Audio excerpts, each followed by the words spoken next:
Son beau-père, président de la Cour de cassation, le présenta en effet à mon mari qui annoncerait toutes les Pyrénées à Paris, l'attacha en qualité de secrétaire. Et les filles de suite parties peu. La Hollande, j'ai pris un jeu qu'une personne de la maison du Murat dit avec intention. La reine d'Hollande veut beaucoup, jeune homme aux os et la fait placer près de son mari. Cela est fort droit de sa part. Je ne peux concevoir cette méchanceté au sujet de quelqu'un que je connaissais si peu et je n'ai fait nulle attention. Mais lorsque M. Decazes arriva de la Hollande peut être secrétaire de mes commandements, la remarque me vint et je l'ai refusé. La reine de Naples qui les vit au jeu chez moi m'a dit « Croirais-tu qu'il est brillant curieux que ce jeune homme te plaisait ?» On me l'a tant répété que j'en étais incertain. Mais je viens de t'examiner ainsi que lui et je me percevoir que c'est un faux bruit. Il n'en est pas moins au fait est un présomptueux car c'est fiché qui m'a averti qu'il se vantait d'être bien reçu chez toi. Très étonné que le ministre de la police, au lieu de me faire part d'une chose qui me concernait, en parla à des personnes qui savaient bien que nous n'avons pas été fâchés de trouver quelque raison de me critiquer. Je me dressais à lui-même pour la voix. L'explication d'un propos si absurde. Il parut embarrassé, se rejeta sur la fatuité de M. Decazes, sur l'utilité d'un semblable avis pour ma réputation sur la prière, même qu'il avait faite à la princesse Caroline de m'en prévenir. Enfin, je ne fus pas satisfaite de ces vains détours. D'un autre côté, pouvais-je soupçonner M. Decazes? Je ne l'avais vu que pleurer sa femme. Les larmes donnant toujours bonne opinion de celui qui les répond. Pouvais-je penser que cette tristesse d'un peu désolé cachait l'air avantageux d'un homme suffisant? Je ne croyais qu'à la franchise et à la noblesse du cœur. Une justifiance n'avait pas rendu mes jugements difficiles et sévères. D'ailleurs, M. Decazes, placé dans la maison de mon mari, devait connaître son caractère. Notre désunion est comme tous les Français établis en Hollande, il n'était pas de deux qui ne me donna raison. Mon malheur intéressé et nous étions aussi réservé que juste à mon égard put éclaircir tous mes doutes. J'ai cru devoir prévenir M. Decazes, lui-même détective, quand lui dit cette alliance me semble de mettre au désespoir. Il se défendait, il est vrai, avec assez de chaleur. Mais ça est l'idée qu'on avait pu le croire au moment distingué par moi, où serait de satisfaction laissa échapper le mouvement de sa petite vanité flattée et vint trahir l'homme auquel je n'avais supposé de mérite que parce qu'il avait montré de la douleur. Je reconnus la tort de lui avoir parlé un langage qu'il ne comprenait pas. Et depuis, il ne parut plus chez moi, qui chargeait des affaires de mon mari, qui sut le refus de le prendre dans ma maison, lui accorda toute sa confiance. Néanmoins, je ne demeurai pas longtemps incertaine sur la cause de ces bruits, adroitement répondu au souhait perfide de décréditer tout ce qui tenait à l'impératrice. Je reconnus l'œuvre de Fouché ou des plus violents partisans du divorce. Il ne fallait ménager aucun des membres d'une famille qu'on voulait éloigner.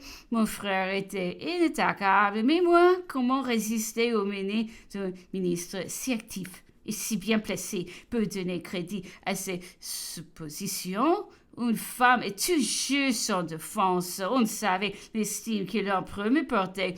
Il l'avait montré dans toutes les occasions. Rien de plus simple peut me nuire dans son esprit. Et donc c'est lui du monde qui est décrédité la fable d'une liaison qui n'existait pas. Ces manœuvres étant toutes ayant nécessaire, Fouché peut soutenir cette opinion de divorce que la France ne partageait pas.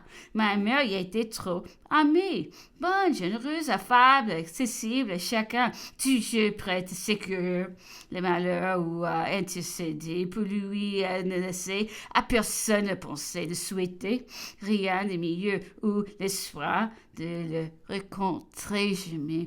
L'intérêt pour elle s'était encore accru de la crainte de la perdre. L'empereur, instruit de cette disposition favorable de la nation, va laisser assez séparé de ma mère, et si pu triompher de cette indécision que le politique faisait à la fois jouer tous ses ressorts. On parlait au tout le monde des têtes énormes de l'impératrice, mais c'était sa bienfaisance qui les lui faisait contracter et la fortune qui recueillait le fruit, témoin de ses dons. Les publics ne l'ont aimé que davantage et tout l'embarras qu'elle en ressentait, mais l'empereur si passionné pour l'autre était seul, inexorable. Sur ce point, le fin de chaque année était le moment le plus pénible pour ma mère, surchargée d'engagements honoreux qu'elle essaie accumuler de peur d'avouer à son époux une prodigalité qui lui reprochait souvent. Après s'être fâché, il finissait par les acquitter, mais la police très vite les secrets de ranimé son mécontentement en lui découvrant que l'impératrice avait encore caché la moitié de ce qu'elle devait. C'est ainsi qu'elle préparait la désunion en semant les troubles. J'étais toujours établi et inclus lorsque l'empereur parti peu à forte où devions se réunir tous les souverains de l'Allemagne, ainsi que l'empereur de Russie. Je fus témoin des larmes que ma mère versait en pensant à ce voyage. L'empereur la rassure et lui disant que cette entrevue n'était que politique, qu'il n'avait aucun rapport à des projets d'alliance et de famille qu'on n'incitait plus à lui sposer. Et en effet, à cette époque, l'intimité qui existait entre l'empereur Napoléon et l'empereur Alexandre avait donné lieu à des conjectures sur le mariage de l'empereur avec la grande-duchesse Catherine. Les résultats de cette entrevue parurent être la plus tendre amitié entre les deux empereurs.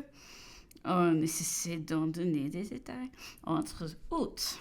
Pendant tragédie représentée par les acteurs français assevèrent l'amitié d'un grand homme est un bienfait de Dieu. L'empereur Alexandre s'était penché vers l'empereur Napoléon et l'avait pressé dans ses bras. Les princesses de Bade eurent le plus grand succès à Erfurt. La galanterie de l'empereur de Russie s'est déployée pour elle. Et de roc qui vous faisait le récit, ainsi que la passion qui, depuis 15 ans, remplissait le cœur de l'empereur. Alexandre ajouta, c'est le seul homme qui pourrait faire tenir la tête à votre majesté pour votre tranquillité. Je ne voudrais pas que vous le visiez aimerez ses attentions pour votre cousine. Je suis sûre qu'il deviendrait infidèle à tout ce qu'il aime. Vous me flattez, lui dis-je. Je ne me crois aucun talent de plaire. Vous faites plus, répétit-il. Vous touchez profondément. Et autant que je peux connaître l'empereur Alexandre, je suis persuadée que votre esprit, votre caractère conviendront parfaitement au sien. Il faut l'avouer, c'est un véritable chevalier français. Nous n'avons plus cette perfection de sentiment qui conserve seul et qui seul pourrait vous convenir. Il faut donc que je ne le voie jamais, m'écriai-je en riant.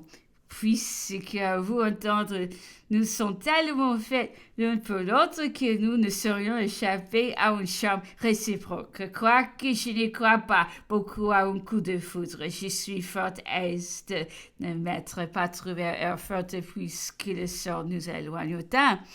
J'ignorais complètement les événements du monde et l'empereur s'est plaisé à nous laisser dans cette ignorance même sur nos plus chers intérêts.